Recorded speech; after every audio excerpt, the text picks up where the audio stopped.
தமிழகத்தில் தடையை மீறி ஜல்லிக்கட்டு நடத்தும் சூழலை தவிர்ப்பது மத்திய அரசின் முடிவில்தான் உள்ளது என தமிழக காங்கிரஸ் கமிட்டி தலைவர் திருநாவுக்கரசர் கூறியுள்ளார். சென்னை ராயப்பேட்டையில் காங்கிரஸ் கட்சியின் விவசாய பிரிவு செயற்குழு கூட்டம் நடைபெற்றது. அதில் கலந்து கொண்ட பின்னர் செய்தியாளர்களிடம் பேசிய திருநாவுக்கரசர், விவசாயிகள் நிலையை புரிந்து கொள்ளாமல் அமைச்சர்கள் பேசியிருப்பதை வன்மையாக கண்டிப்பதாகவும், அவர்களின் பேச்சு விவசாயிகள் மனதை நோகடித்துள்ளது என்றும் வேதனை தெரிவித்தார்.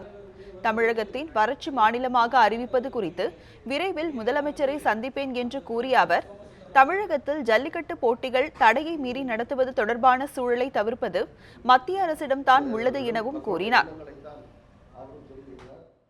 அதிமுக பொதுச் செயலாளரோ அங்கே இருக்கிற மந்திரிகளோ எங்களை காங்கிரஸை குறை சொல்லிகிட்டே இருந்த என்ன பிரயோஜனம்?